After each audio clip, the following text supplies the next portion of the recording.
Bonjour à tous, j'espère que vous vous portez bien et je vous souhaite la bienvenue sur la chaîne Caro Magic Books pour les nouvelles personnes qui sont arrivées et pour ceux qui me suivent depuis un moment. Et je vous remercie encore voilà, d'être aussi nombreux à me suivre et puis à prendre le temps de laisser un like, un commentaire ou de vous abonner à la chaîne. Voilà, ça fait très plaisir. Donc je voulais encore vous dire merci pour tout. J'espère que vous allez bien. Nous ici on a retrouvé un petit peu le soleil, donc ça fait du bien, on va pas se mentir.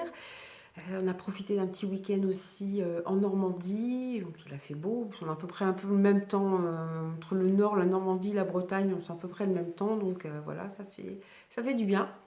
On a pu profiter pour se promener, même si c'était un week-end assez court, mais bon, moi, voilà, c'est toujours ça d'agréable. Je vous retrouve aujourd'hui, c'est pour vous faire un point lecture sur le Tarot Books Challenge organisé par Livromancienne. Donc c'était sa première édition. Donc je l'ai fait et je suis contente. J'ai réussi à tenir, voilà, tenir mes engagements sur ce challenge, ce qui ne sera pas forcément le cas pour l'autre challenge qui est le mois de la fantaisie. Parce qu'il me reste la Pavasse à lire et je crois que j'aurai pas le temps de la lire. En plus, je me suis trompée, j'ai pris un autre livre en vacances au lieu de prendre ma grosse Pavasse, mais je pense que j'aurais pas eu le temps. Comme d'habitude, n'hésitez pas à me dire ce que vous êtes en train de lire en ce moment, de regarder ou de comment ou quelle série vous suivez. Moi, je viens juste de finir Les Piliers de la Terre et puis Bienvenue à Sanditon, dans des genres, Sanditon, pardon, dans des genres très différents, mais je vous en parlerai une autre fois. Puis en ce moment, je suis en train de lire voilà, la première enquête, enfin, c'est les enquêtes de O'Connor. Donc là, c'est sa première enquête, c'est l'affaire Johnson de d'Anne Philippe. Donc c'est pour ça, je pense que voilà, je suis à 330 pages, j'en suis même pas à la moitié. Alors que ça fait 2 jours que je l'ai ouvert et bon, c'est vrai que j'étais en congé, en vacances aussi, donc on bouge un peu plus, donc on a un petit peu moins le temps de lire. Mais je pense qu'effectivement, mon pavé, je n'ai pas pensé à le prendre. Après, je crois que j'ai eu peur de le prendre aussi parce que c'était un relié de chez les deux Saxus, donc j'ai pas envie de l'abîmer. Celui-ci, j'ai pu le mettre dans une pochette à livres. Alors, je pense que l'autre aussi, ça aurait été dans une pochette à livres, mais bon, on a toujours peur hein, des livres à ce prix-là, les balader, de les abîmer. Celui-là, au moins, il est un peu plus costaud. Voilà, pour l'instant, c'est une enquête dans laquelle je suis bien prise et j'aime bien les personnages. J'ai hâte d'en savoir un petit peu plus, qu'ils se développent un peu plus. Bon, il y a le personnage principal, O'Connor, mais ces deux enquêteurs, parce qu'il est détective privé, qui travaillent avec lui, j'aimerais bien voilà, en savoir un peu plus sur eux. Voilà, en tout cas, c'est intéressant. Donc, je vais pas tarder, je vais essayer de vous parler de tous les livres que j'ai lus pour le Tarot Book Challenge. Alors, ça suivait les différentes cartes de tarot, ce qu'on appelle des arcanes. Alors, la toute première arcane que j'ai lue, c'était le fou. J'ai eu un mal de chien à remettre la main sur ce livre. Il y en a un, d'ailleurs, je n'ai pas réussi à remettre la main dessus. Pourtant, ils sont tous rangés là derrière, mais normalement, en haut, il y a ceux que j'ai lus et en bas, c'est ceux que j'ai pas lus. Mais bon, bref, j'ai eu du mal. Donc j'ai lu Promotion, ouais, L'éducation meurtrière, le tome 1 de Naomi Novik, chez Pygmalion, c'est leçon numéro 1. Alors c'est sorti aussi chez J'ai lu, mais J'ai lu, ça s'appelle La Scolomancie. Et ça doit être tome 1, l'éducation meurtrière. Alors que chez Pygmalion, c'est à chaque fois, le deuxième, c'est Promotion funeste. Voilà. Donc en fait, on va suivre, alors, parce que moi et les prénoms, on va suivre elle, c'est Galadriel, oui, voilà, c'est ça. Mais tout le monde l'appelle elle, enfin tout le monde. Disons elle est rentrée dans une école de magie, de magicien, mais alors c'est une école qui est très, vous avez vu le plan au début, très particulière, c'est-à-dire qu'il y a des pièges partout. Ils en sont au point, quand ils vont à la cantine, ils se mettent à des endroits stratégiques, près de la sortie, mais pas trop près non plus pour pas se faire attaquer.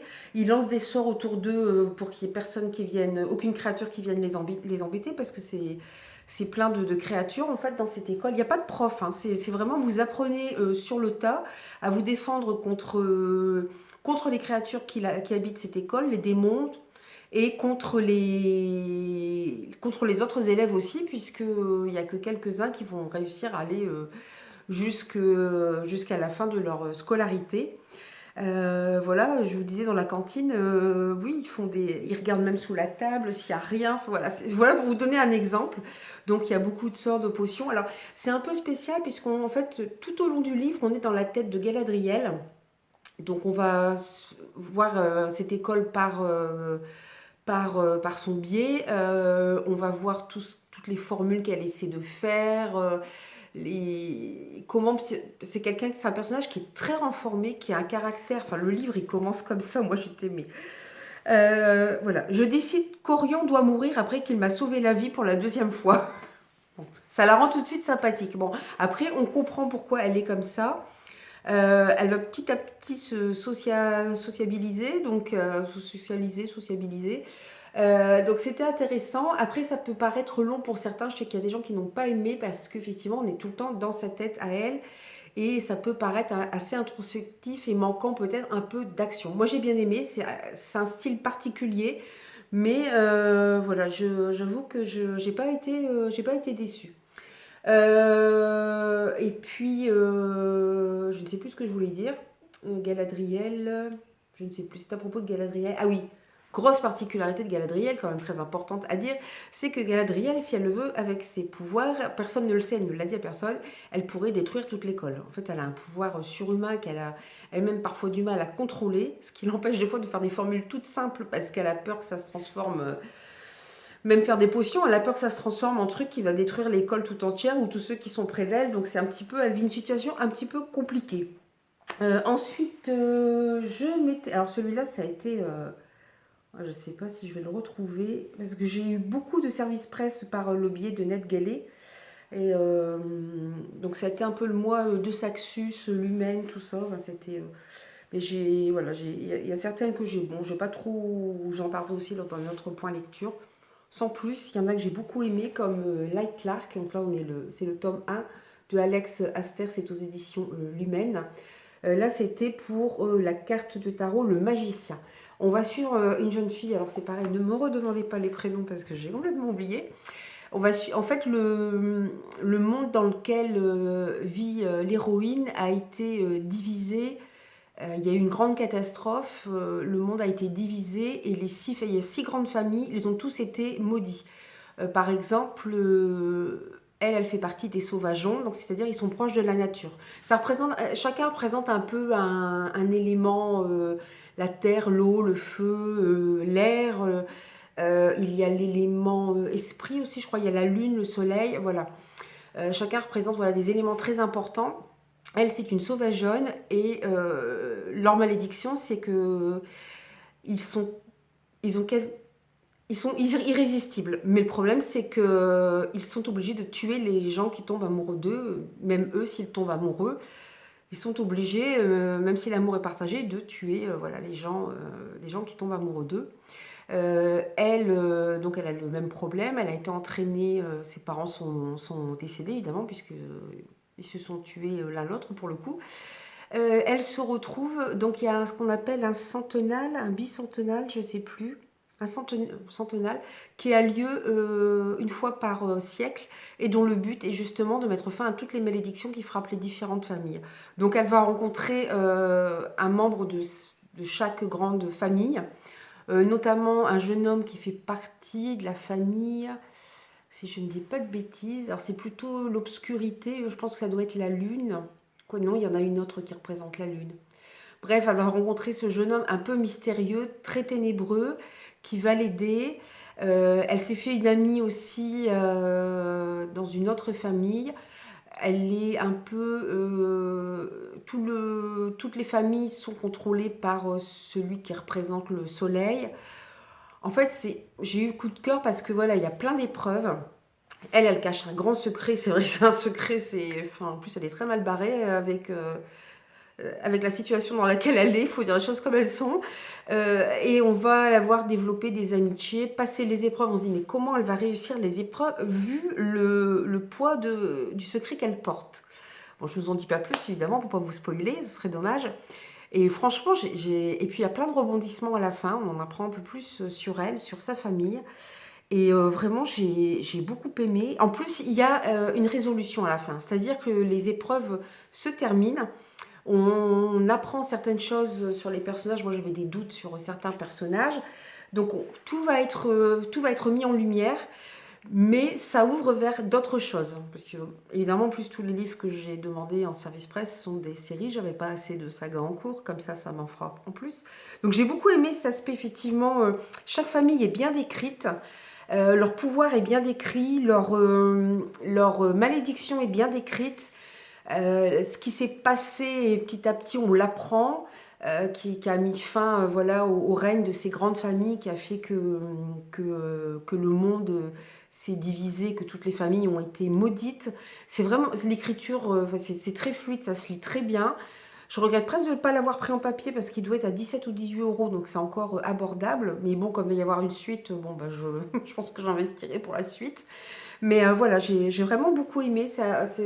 Voilà, je suis dans le coup de cœur, ou pas loin du coup de cœur avec cette série. Ensuite, alors je vais essayer de vous montrer parce que voilà, ma liseuse est un petit peu capricieuse aujourd'hui. Alors la troisième carte, c'était la grande prêtresse. Donc j'ai choisi le Royaume des damnés chez De Saxus de Carrie Maniscalco. J'ai essayé de pas écorcher son nom. Ici, alors c'est vrai qu'il avait été lu par Livromancienne et d'autres bookstagrammeurs en lecture commune. Moi, j'ai pas pu le lire en même temps qu'eux. C'est vrai qu'ils disaient que comme ça posait quelques problèmes. Alors effectivement, il y a des problèmes, bon, parfois peut-être un petit peu de choses qui sont comment dire, oh, j'ai pas retrouvé le mot, enfin, qui tombent un peu comme un cheveu dans la soupe, quoi, qui sont un peu maladroites, un peu incongrues. Et puis surtout, on n'arrive pas à situer l'époque. Parce que le début commence avec une grand-mère qui raconte des histoires à ses petites filles. Et on se rend compte que ce sont toutes des sorcières et qu'elle veut les protéger. Alors, on est en Italie, dans un petit village. Le vent souffle dehors. Je crois que c'est la pleine lune, donc il ne faut pas qu'elle sorte. Ça fait ce prologue, ça donne vraiment une atmosphère très gothique, très mystérieuse et pleine de noirceur que j'ai vraiment beaucoup aimé. C'est vraiment une atmosphère particulière. Mais après, c'est ce qu'avait pointé du doigt Livromancienne, c'est qu'on ne sait pas à quelle époque on se situe. Parce que l'héroïne, par moment, elle se prend les pieds dans sa jupe. Donc c'est qu'elle a des jupes longues. On ne parle pas vraiment d'un... Ses parents tiennent un resto, mais ils auraient pu tenir un resto dans les siècles précédents. Enfin, on peut placer un resto, évidemment. Mais on ne parle pas d'électricité ni rien, mais en même temps, il y a un moment, il parle d'un... Voilà, il y a des poissons morts qui sont arrivés sur la plage, donc signe d'une malédiction, et la mère de l'héroïne dit, oui, mais c'est normal, il y a un bateau qui a eu une fuite de kérosène. Alors, je suis sûre qu'après, moi, j'avais le mot kérosène en tête, puis je me dis, mais à quelle époque on est? Parce qu'on a vraiment l'impression d'être, je sais pas, au 19e, 18e, ou même bien avant. Donc moi, je me suis dit, bon, en fait, on va se dire que c'est dans un monde, voilà, on est dans une Italie peut-être du 21e siècle, mais dans un autre monde, un multivers, si vous préférez, c'est très à la mode, les multivers. Et voilà, où les femmes sont encore habillées en longue robe, voilà. Donc ça, c'était pour situer un petit peu le livre. J'ai beaucoup aimé ma lecture. Alors, c'est pas super transcendant, c'est pas un coup de cœur, mais j'ai beaucoup aimé parce qu'on parle beaucoup de sorcellerie, parce que Emilia, l'héroïne, donc c'est les deux petites filles du début, bon, on va les voir ados, donc elles sont jumelles, c'est Emilia et Vittoria va être retrouvée morte, et Emilia va enquêter. Mais elle va aussi déclencher des choses très graves, notamment faire venir des enfers, un prince des enfers, qui s'appelle Colère. Voilà, elle déclenche plein de séries de choses en cherchant à résoudre le meurtre de sa sœur. Donc évidemment, on sent qu'il y a un petit début de haine-amour entre les deux personnages. Bon, voilà, ça se lit bien. Je pense que je lirai la suite. C'est une bonne lecture. Après, je pense pas que j'aurais été mettre 25 ou 30 euros dans le relis, voilà. Mais c'est une bonne lecture, ça se lit bien, et c'est sympa. Moi, j'ai bien aimé côté, le côté enquête et le côté sorcellerie, le côté prince des enfers, voilà, pareil. Comment chaque prince des enfers est représenté, ses pouvoirs, ses particularités, voilà. J'ai beaucoup aimé, et j'ai aimé cette atmosphère de sorcellerie. Ensuite, alors celui-là, je vais dans un autre genre, j'ai lu... Alors ça, c'était pour le hiérophante, le chaos... Oups là, le chaos dans nos veines, qui se met à l'envers, c'est sympa. Le chaos dans nos veines de Cécile Cabanac, c'est chez Fleuve Édition. Donc là, on part dans un roman policier. C'est fou parce qu'il y a du soleil chez moi, je vous jure, mais genre, ça fait très très sombre, c'est ça qui est bizarre. Donc là, on va suivre en fait une double enquête. Une jeune femme va être retrouvée morte dans une maison. isolé. On va trouver un cadavre dans le sous-sol qui a été plongé dans de l'acide, hein, donc il ne reste pas grand-chose. Et ce sont deux enquêteurs, deux policiers, un homme et une femme qui vont enquêter. Donc on va avoir cette enquête et on va suivre aussi euh, alors l'enquête de la jeune femme qui est morte, qui était une ex-policière qui est devenue détective privée. On va voir ce qui l'a amené à ça, les personnages qui l'entouraient. On va suivre aussi un avocat qui a réussi à grimper les échelons et à devenir un avocat célèbre en défendant des pourritures finies, des assassins, des criminels. Et on va aussi avoir une sorte de voix off avec des paragraphes où quelqu'un nous explique comment commettre le meurtre parfait. Donc on se doute que c'est lui l'assassin ou la meurtrière, on ne sait pas trop si c'est un homme ou une femme, et qui nous explique, voilà, c'est le b.a.-ba du parfait meurtrier. Donc ça, c'était assez sympa. Après, j'avoue que moi, je me suis un petit peu emmêlée entre le passé, présent, les différents personnages. La fin, j'aurais peut-être voulu une fin un peu différente.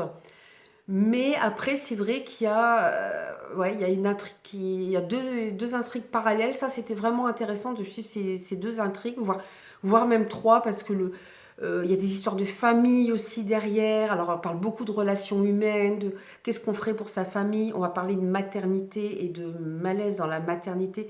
Ça me marque toujours. Ça, je pense que quand on est maman, c'est encore pire, quoi. Quand on voit un enfant souffrir, ça fait encore plus mal. C'est voilà, c'est parce que la mère est pas voilà et maltraitante en fait, hein, tout simplement. Donc ouais, on voit les répercussions que ça peut avoir. Donc c'était vraiment de ce point de vue-là, j'ai bien aimé. C'est peut-être voilà, je suis peut-être un peu mélangé les pinceaux au niveau des personnages, du passé présent. Et la fin, j'aurais voulu une fin un peu plus différente, on va dire. Je vais retourner dans l'Heroic Fantasy. Alors, je vais voir si j'arrive à vous mettre l'image sur la tablette. Alors là, on est chez les amoureux. Alors, c'est une histoire d'amour et une histoire de mer, de marin et de pirate. Vous avez dû en entendre parler. Il s'agit de Fable. Tome 2, c'est de Adrienne Young aux éditions Rajo et c'est La mer sans nom. J'avais beaucoup aimé le tome 1. Le tome 2, j'ai pas été déçue du tout. Il y a juste une chose, j'aurais voulu, voilà, on va suivre l'héroïne qui s'appelle Fable. En fait, elle a été abandonnée sur une île par son père quand elle avait 15 ou 16, non, quand elle était plus jeune que ça, je sais plus quand.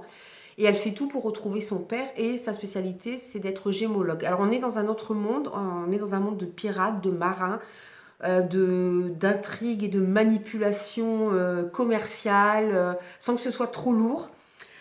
Et elle fait tout pour quitter cette île, pour retrouver son père, et elle paye son voyage grâce aux gemmes qu'elle retrouve, parce qu'elle a un don qui lui permet d'entendre en quelque sorte les gemmes. Elle veut savoir pourquoi son père l'a abandonnée là, alors qu'il était fou amoureux de sa mère qui est morte. Voilà, j'ai pas à en dire plus, ça c'est pour le tome 1, hein. Je vous spoile rien, on le sait dès le début du tome 1. La seule chose que j'ai regretté dans le tome... J'ai bien aimé la fin, hein, c'était bien mené, on en apprend plus sur le passé des parents de Fable, mais pas assez à mon goût. Et justement, j'ai vu sur Livre Addict qu'il y a un livre qui s'appelle d'Adrienne Young, qui n'a pas été traduit en français, qui s'appelle Saint, Saint comme le Saint, et Saint c'est le nom du père de Fable. Donc je pense qu'il y a un livre qui doit raconter son histoire, et certainement celui de la mère de Fable, mais qui malheureusement n'a pas été traduit en français. J'espère qu'un jour ils le feront. Ce serait pas mal. Rajo, s'il vous plaît, traduisez-nous le... Parce que j'ai été un peu frustrée, voilà, pas en savoir plus sur la mère de Fable. Et je pense qu'on aurait les réponses. Parce qu'apparemment, après ce que j'ai compris sur le résumé en anglais, c'est la jeunesse de Saint. Lui, c'est pareil, comment il est devenu ce pirate commerçant. Voilà, on est un peu entre voilà, les marins qui font du commerce et en même temps qui ont une armada, tout ça, et qui en même temps font du trafic. Donc c'est... Voilà, mais je vous le conseille, c'est vraiment deux bons livres. Deux bons tomes et c'est une duologie. Là, pour le coup, j'ai fini cette saga-là. Ensuite, j'ai lu aussi pour le chariot, la carte de chariot, Nos déferlantes. Alors, je n'ai pas réussi à remettre la main sur le livre. Nos déferlantes, du coup, je ne sais plus le nom de l'auteur, plus rien, tout va bien, c'est pas grave. Bon, je vous le remontrerai si je le retrouve, hein, si par hasard je le retrouve. L'éducation meurtrière, j'ai déjà eu beaucoup de mal à le retrouver. J'avais sorti le tome 2, j'ai eu de désespoir, et puis je sais pas, pourtant il était là, c'est-à-dire que les livres, je les ai pas mis dans le sens du titre non plus. Donc évidemment. Alors Nos déferlantes, c'est un livre qui se passe dans un futur proche où le fascisme, la montée des extrémismes, tout est voilà, c'est le fascisme qui règne, les extrémismes, et on va suivre une jeune femme qui, elle, fait partie du système, elle travaille dans l'administration, donc elle travaille pour ce système-là, ce système assez fasciste. Mais elle va se souvenir aussi qu'il y a une époque où il vivait avec ses parents, ses grands-parents, dans un immeuble où il y avait où il y avait des cultures très différentes qui se mélangeaient, des immigrés. Et petit à petit, elle va prendre conscience de certaines choses. Alors, je ne vais pas trop vous spoiler. Ça peut être assez violent, puisque effectivement, on parle d'un futur proche qui serait possible. On parle d'extrémisme. Hein, ça fait 3 fois que je vous le dis, mais c'est pas grave. Donc voilà, ça peut paraître un peu violent, mais c'est le genre de livre qui est effectivement utile à lire. Donc voilà, je vous le conseillerais aussi. Je crois qu'il était quand même assez gros, mais il se lit bien. Ensuite, je commence à me mélanger les pinceaux. Moi, heureusement que j'ai tout noté sur une feuille. Pour la roue de la fortune, j'ai choisi Bad Queen de Magali Lefebvre. C'était aux éditions Noir d'Absinthe. Je suis très contente parce que là, ça fait 2 romans que je lis de chez Noir d'Absinthe qui sont complètement différents. J'avais lu Zaodi aussi. Et franchement, c'est l'écriture, c'est pas les mêmes autrices, hein, mais franchement, je suis super contente de l'écriture, de ce que j'ai lu. Voilà, il est assez gros, mais il se lit tout seul. Bad Queen, donc, comme vous pouvez le voir, on va être dans une réécriture du conte de la méchante reine. Donc la méchante reine, là, ici, s'appelle Violaine. On va suivre son parcours. Alors c'est un parcours très particulier puisqu'elle va visiter différents mondes, dont un monde qui fait froid dans le dos, qui n'est pas sans faire penser un petit peu au nôtre, mais un peu futuriste. Voilà, vous allez voir comment ça se passe. C'est très bien fait, très bien mené. Je ne sais pas comment l'autrice a réussi d'ailleurs à nous emmener dans différents mondes sans que ça fasse un peu bizarre. Au contraire, on suit Violaine qui est arrachée à sa famille, qui est obligée de s'adapter au nouveau monde dans lequel elle vit, qui a un don. Elle est déjà magicienne, sorcière. On dit qu'elle a un don. Voilà, on ne dit pas que c'est une sorcière. Mais dans son monde, elle a toujours dû le cacher, tout comme sa mère, tout comme sa grand-mère, puisque c'était mal vu. Mais le monde dans lequel elle arrive accepte justement les dons, accepte ce qu'ils appellent les mages, si je ne dis pas de bêtises, voilà, pour les aider, parce qu'il y a notamment des monstres qui entourent les différents royaumes. Elle va devenir indispensable à un royaume, mais elle a aussi un don de préscience, ce qui fait qu'elle voit ce qui va arriver.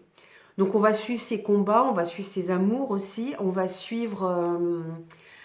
il y a une petite touche de féminisme, hein, parce que c'est une guerrière aussi, Violaine, le monde d'où elle vient, donc elle a des pouvoirs magiques, mais elle est surtout une guerrière, une soldate, je sais pas comment on dit. Voilà, donc c'est vraiment, alors ça se lit très bien, l'écriture est très fluide. Moi j'étais passionnée par l'histoire de Violaine. En plus ça commence par la fin en fait, puisqu'elle attend d'être exécutée et elle attend la venue d'une jeune fille pour lui raconter sa vie. Donc on devine un petit peu qui est la jeune fille et on va comprendre comment elle en est arrivée là et comment elle a fait pour devenir cette méchante reine qu'on voit partout dans les contes. Donc vraiment, chez Noir d'Absinthe, Bad Queen, Magali Lefebvre, donc très très bonne réécriture de contes. Je vous le conseille. Il doit pas en plus être 19,90. Voilà, les petites maisons d'édition sont souvent moins chères que les. Voilà, voilà, il y a quand même 550 ou 560 pages. Il est vraiment très bon. Je le redis. Ensuite, j'ai lu. Alors, Belle Morte. Ça fait un petit moment déjà que je l'ai lu celui-ci. Est-ce que je vais le retrouver? Alors, Belle Morte. Là, on va se retrouver dans un univers un petit peu parallèle au nôtre. Alors, c'est de Bella Higgin. Et c'était aux éditions Hachette.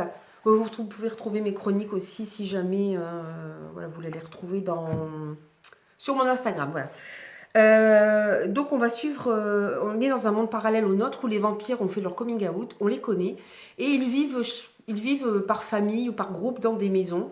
Là ça se passe en Angleterre si je dis pas de bêtises, voilà, dans le monde entier, enfin du moins en Occident. Et des humains, c'est les nouvelles vedettes, les vampires. Voilà, tout le monde les adore, tout le monde les adule, tout le monde les aime, et tout le monde veut devenir en fait un peu sa poche de sang.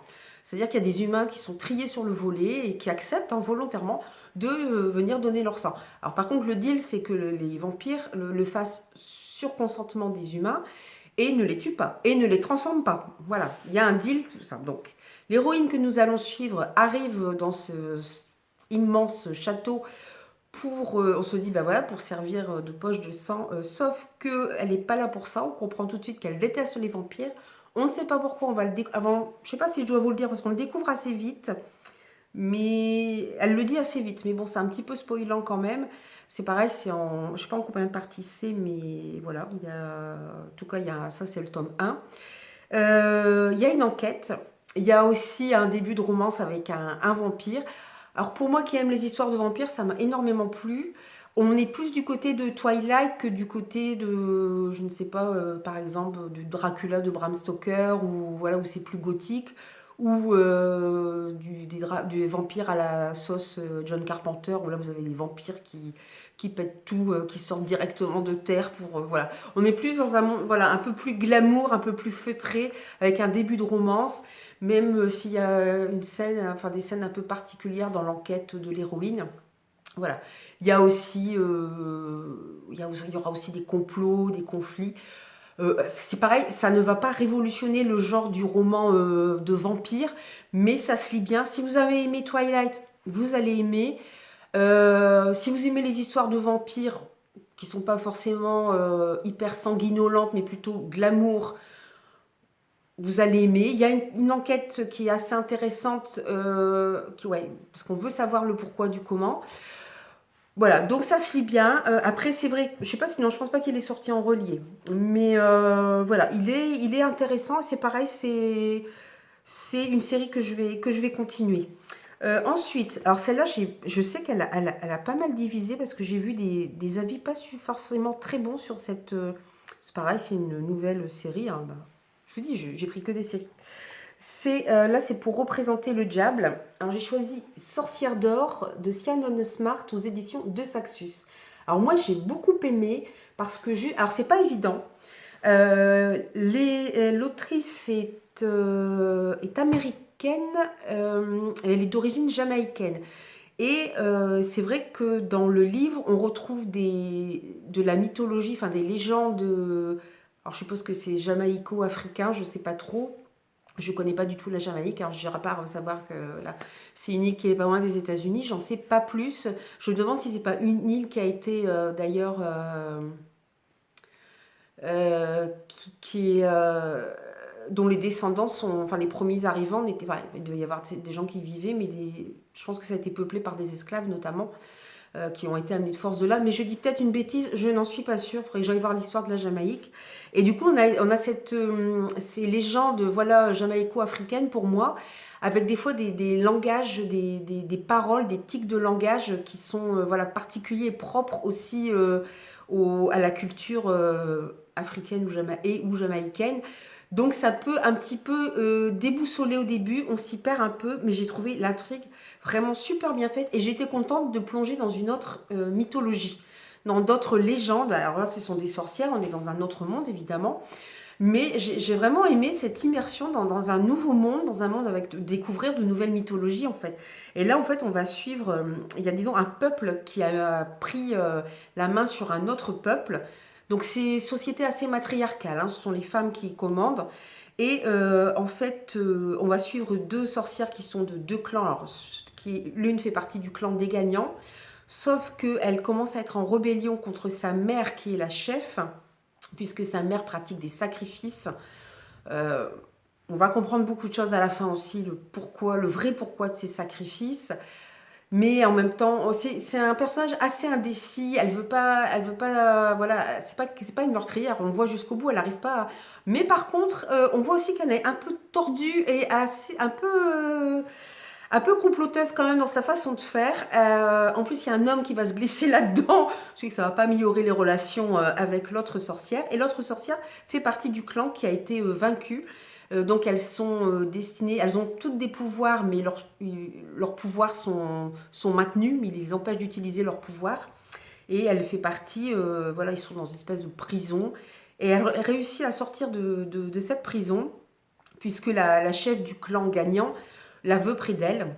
On va comprendre aussi pourquoi. Il y a des raisons qui sont données, mais on comprend plus à la fin le vrai pourquoi voilà, de sa présence. Et la fille de la chef du clan gagnant, vous m'excuserez parce que j'oublie tous les prénoms à chaque fois, décide de faire alliance avec elle. Voilà. Il y a alliance et puis derrière, ouais, mais derrière, en fait, je vais faire ça et là, je fais semblant d'être copain ou copine avec elle. Voilà, et lui, est-ce que c'est un trait? Est-ce que je peux lui faire confiance? Voilà, on est très dans un univers, alors de sorcière, encore une fois. Moi, j'adore ces univers de sorcellerie, dans un univers, voilà, de légendes jamaïco-africaines que j'ai adoré. Et dans un univers de complot, encore une fois. Et voilà, et la fin donne. Là, ça se termine un petit peu sur un cliffhanger. On a envie de savoir la suite quand même. Donc, pour moi, alors je sais qu'il y a beaucoup de gens qui se sont perdus justement un petit peu dans les prénoms, dans les différents clans, dans les guerres qui ont eu lieu. Voilà, je pense que c'est ça qui peut bloquer un peu. C'est peut-être la complexité du passé, de ce qui s'est passé avant l'histoire qu'on a dans le livre. Ça peut bloquer un peu, je pense, ça peut ne pas être évident, mais franchement, voilà, enfin, moi je vous dirais foncez. Alors peut-être l'achetez pas peut-être en relié, parce que si vous n'avez pas aimé, c'est peut-être pas génial. Achetez peut-être-le en lecture simple ou en e-book.